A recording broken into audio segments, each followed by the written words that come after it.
As a child, I never had to worry about where was the next place we were gonna live, or when was the next meal that we were gonna have.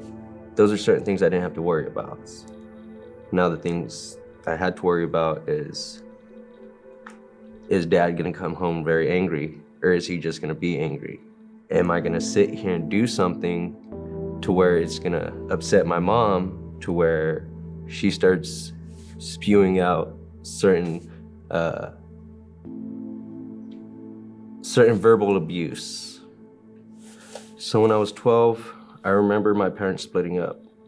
And when they split up, I ended up moving in with my dad. That built up mine and my dad's trust and that security, but things were still going worse with me and my mom. When I first heard about Hope Now, I was at the DMV early 2013, and I met Paul. We started with small talk, trying to pass the day, and he let me know about where he worked, where they worked with troubled men to get them jobs. The next day I came in and I met Johnny for my orientation. When I sat here and graduated, it was a huge accomplishment for me, because before then I was running around doing drugs, dropped out of high school, didn't really finish anything in my life up to that point. And then when I received my first job for Kaiser Sports, that was the next accomplishment that I never felt before. I felt so great about myself that I'm actually doing this. And so the first check that I received, about 95% of it went towards bills that were backed up that I needed to pay off. One day after my last break while I'm working at Kaiser, I started receiving a bunch of phone calls, and I'm not answering them, I'm at work. But it starts to become very noticeable that something's wrong. I pick up the phone, and the first thing that I'm told is, your mom's been murdered. Her ex-boyfriend came and killed her. And then 6 months after my mom's passing, I found out I was gonna have a baby. I had this new sense of love, but this darkness and pain and guilt and hurt was overshrouding that. In 2018, in February, I found out I was gonna have another baby boy. By the time May rolled around, my baby had a rare disease that was a 99% mortality rate, and we didn't know what to do. And they kept asking if we wanted to abort him, and we felt like we could not make that choice. If he's fighting and his heart's going, he's a fighter. And 2 days after having that conversation, his heart stopped. I couldn't do nothing to save my son. Things started to fall apart even more. All the while this is all happening, I'm taking care of my dad. My dad was sick, and he chose to go into a rehab facility, a convalescent home. When he went in there, they cut off his right leg from diabetes. Things started to fall apart with me and my ex, and we ended up splitting.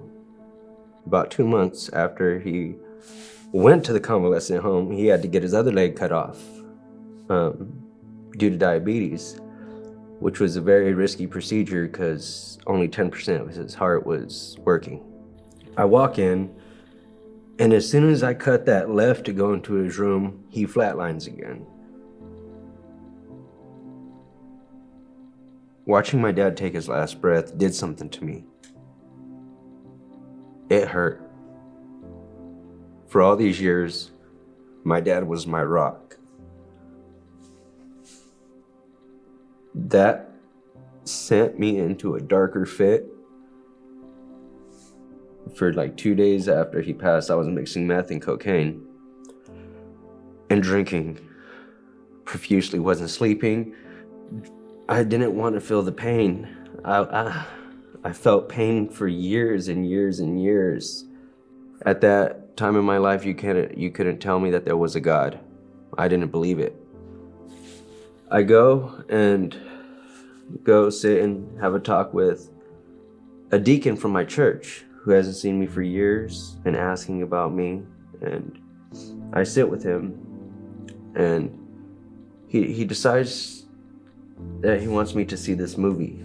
We watched it, we went outside, and I was still holding a lot of hate and still had that belief that there is no God. My shoulders start to get heavy and my knees start to shake, and I feel myself being pushed down. I still wonder about it, but I feel myself being pushed down, and no matter how hard I'm trying to stand up, I'm dropping to my knees. I felt this overwhelming peace that I have never felt in my life. And there wasn't a voice there, but the feeling that came over me was, I'm here. I'm here. And I just started crying profusely.